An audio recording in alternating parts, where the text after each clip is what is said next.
बिस्मिल्लाहिर्रहमानिर्रहीम। सबसे पहले तो मैं आप तमाम दोस्तों का शुक्रगुजार हूँ कि आप तमाम दोस्तों ने तहरीक लब्बैक पाकिस्तान पे एतमाद का इजहार किया है। और दूसरी सबसे अहम बड़ी बात यह है कि तहरीक लब्बैक पाकिस्तान को जिस दिन पता चला कि पैरामेडिकल स्टाफ के मेम्बरान जो है वो धरना दिए बैठे हैं, उस दिन से कायदे मिल्लत इस्लामिया साहबजादा हाफिज साहब हुसैन रिजवी साहब के हुक्म से हमारी जो इंतज़ामिया टीम है ज़िला लाहौर की, वो भी दिन रात आपके लिए काम कर रही है। खिदमत खलक की टीम भी काम कर रही थी और लीगल टीम भी आपके साथ ताउन कर रही थी। अल्हम्दुलिल्लाह रात आपकी पैरामेडिकल स्टाफ की जितनी भी ख़वातीन हमारी बहनें माएँ बेटियाँ गिरफ्तार थीं, वो तमाम की तमाम बगैर पर्चे के अल्हम्दुलिल्लाह वो डिस्चार्ज हो गई हैं, तमाम की तमाम घरों को लौट गई हैं।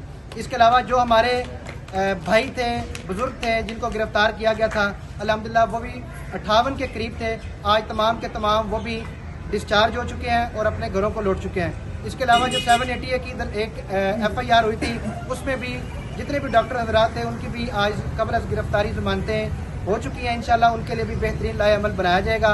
और हमारी लीगल टीम, हमारी इंतज़ामिया टीम, हमारी जितनी भी लब्बैक की टीम है, वो तमाम की तमाम इस पैरामेडिकल स्टाफ के साथ, डॉक्टरों के साथ, मजदूरों के साथ, तमाम शुबा ज़िंदगी से ताल्लुक़ रखने वाले अफराद के साथ इंशाल्लाह खड़े हैं और खड़े रहेंगे। हमारा मकसद सिर्फ़ और सिर्फ लोगों के साथ खड़े होकर उनकी खिदमत करना है और इंशाल्लाह ये हम काम करते रहेंगे। खत्म नबूवत जिंदाबाद लब्बैक लब्बैक लब्बैक या रसूल अल्लाह, लब्बैक लब्बैक लब्बैक या रसूल अल्लाह। ताजदारे खत्म नबूवत जिंदाबाद जिंदाबाद।